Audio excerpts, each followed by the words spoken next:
Telangana irrigation శాఖలో ఈఈగా పనిచేస్తోన్న నూనె శ్రీధర్ ఇళ్లలో ఏసీబీ సోదాలు చేస్తోంది. శ్రీధర్ కు ఆదాయానికి మించి ఆస్తులున్నట్టుగా ఆరోపణలు రావడంతో ఏకకాలంలో 12 చోట్ల అధికారులు తనిఖీలు చేస్తూ ఉన్నారు.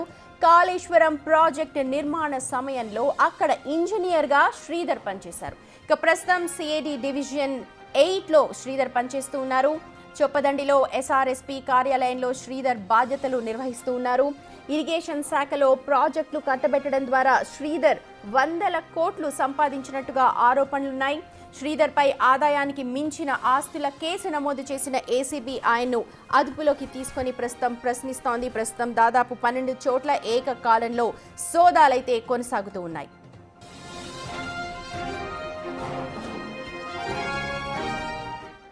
మా ప్రతినిధి సుజాత ఉన్నారు అప్డేట్స్ అందించడానికి. సుజాత, దాదాపు 12 చోట్ల ఏకకాలంలో సోదాలు నిర్వహిస్తున్నట్టుగా తెలుస్తోంది. ఏ విషయాలు బయటపడుతూ ఉన్నాయి, ఒకసారి ఓవరాల్ గా చెప్పండి.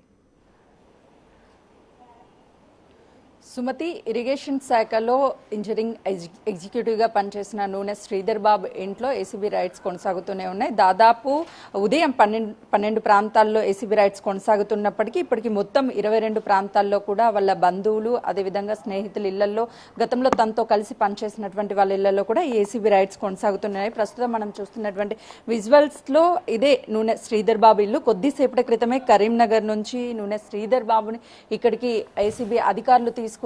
4వ అంతస్తులో ఉంటున్నటువంటి తన ఇంట్లో ఉన్నటువంటి కీలకమైన పత్రాలతో పాటు తను ఇప్పటి వరకు ఆ ప్రాజెక్ట్స్ చాలా చేశారు. కాళేశ్వరం ప్రాజెక్టుకి సంబంధించి తను గాయత్రి పంప్ హౌస్లని అక్కడ చూసిన బాధ్యతలు స్వీకరించారు. ఆ తర్వాత కాళేశ్వరంలో కీలకమైన గాయత్రి పంప్ హౌస్ బాధ్యతలు నిర్వహించినటువంటి తర్వాత బాహుబలి మోటార్లుగా కూడా గత ప్రభుత్వం దానిని ప్రకటించింది. అందులో భారీ ఎత్తున స్కామ్ జరిగిందని భావించినటువంటి అధికారులు, దాంతోపాటు తను చేసినటువంటి ప్రాజెక్ట్స్ ఏవైతే ఉంటాయో ఆ ప్రాజెక్ట్స్ అన్నింటిలో కూడా భారీ ఎత్తున స్కామ్ జరిగిందని భావించినటువంటి ఏసీబీ అధికారులు ఈరోజు రైడ్స్ కొనసాగిస్తూనే ఉన్నారు. అయితే హైదరాబాద్, కరీంనగర్, బెంగళూరులో సోదాలు నిర్వహిస్తూ ఏసీబీ అధికారులు, దాంతోపాటు హైదరాబాద్లో కూడా 4 చోట్ల ఈ ఏసీబీ సోదాలు కొనసాగుతూనే ఉన్నాయి. కరీంనగర్లోని కాళేశ్వరం ప్రాజెక్ట్ కార్యాలయంతో పాటు 9 చోట్ల ఏసీబీ రైడ్స్ కొనసాగుతూనే ఉన్నాయి. అయితే శ్రీధర్కి సంబంధించినటువంటి బంధుమిత్రులు, కుమారుడితో పాటు తన సన్నిహిత ఇళ్లలో కూడా ఈ సోదాలు కొనసాగిస్తున్నారు. తను చేసినటువంటి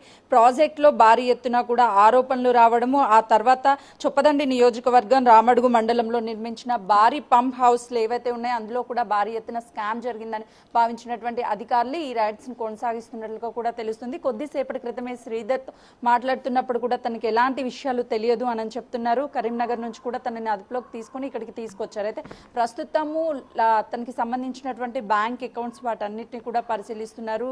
ఆ ప్రాజెక్ట్స్ కి సంబంధించి గాయత్రి పంప్ హౌస్ ప్రాజెక్ట్స్ అంటే బాహుబలి ప్రాజెక్ట్ గా కూడా గత ప్రభుత్వం ప్రకటించింది కాబట్టి అందులో భారీ ఎత్తున స్కామ్ జరిగిందన్న ఆరోపణలు వెల్లువెత్తడం, ఒకవైపు కాళేశ్వరం ప్రాజెక్ట్స్ కి సంబంధించి అందులో ఇప్పటికే అధికారులు విచారణకి ఈరోజు కేసీఆర్ కూడా, మాజీ సీఎం కేసీఆర్ కూడా హాజరయ్యారు. దీంతో పాటు గతంలో ఉన్నటువంటి మాజీ మంత్రులు అదేవిధంగా ఈ శాఖలో పనిచేసినటువంటి అధికారులని, ఈ నిర్మాణానికి సంబంధించినటువంటి వాళ్ళని కూడా దాదాపు ఇప్పటికే విచారణలో వాళ్ళు కీలకమైన విషయాలను కూడా చెప్పారు. దాంతోపాటు ఈరోజు అందులో ప్రాజెక్ట్లో వన్ ఆఫ్ ద భాగమైనటువంటి గాయత్రి పంప్ హౌస్కి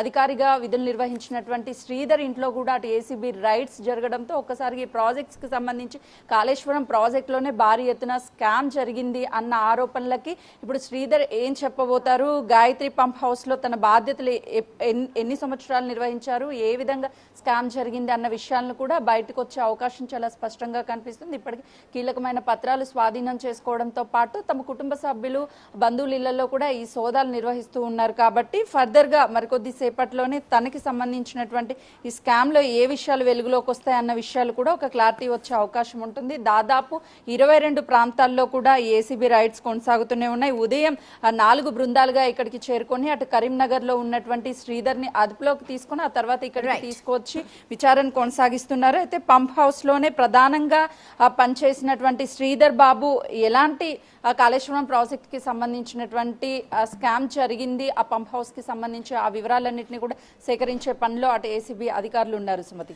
right Sujatha, thank you so much. మొత్తానికి అటు మాజీ ముఖ్యమంత్రిగా ఉన్న కేసీఆర్ ఇటు కాళేశ్వరం ప్రాజెక్టు కమిషన్ ముందు హాజరవడం, అలాగే ఆ సమయంలో ఎగ్జిక్యూటివ్ ఇంజనీర్ గా పనిచేసిన నూనె శ్రీధర్ బాబుపై ఇంట్లో ఏసీబీ అధికారులు దాడులు చేయడం, ఇవన్నిటినీ కూడా సగటు తెలంగాణ ప్రజలందరూ కూడా గమనిస్తున్నారు. ఆ సమయంలో భారీ ఎత్తున నిధుల దుర్వినియోగం జరిగింది అనే ఆరోపణలు ఉన్న నేపథ్యంలో వీటన్నిటినీ కూడా నిశితంగా పరిశీలిస్తున్నారు తెలంగాణ వాసులు. మొత్తానికి ఈ సబ్జెక్ట్ ఏదైతే ఉందో ఆ కాళేశ్వరం కమిషన్ ఎత్తిపోతల పథకానికి సంబంధించి ప్రతి ఒక్కరు అనుకుంటున్నట్టుగా ఇవాళ బిగ్ డే అని చెప్పాలి. కాళేశ్వరం కమిషన్ ముందు మరి కాసేపట్లో మాజీ ముఖ్యమంత్రి కేసీఆర్ హాజరు కాబోతూ ఉన్నారు. ఇప్పటికే బీఆర్కే భవన్ ఆవరణ అంతా కూడా బీఆర్ఎస్ కార్యకర్తలతో నిండిపోయి ఉంది.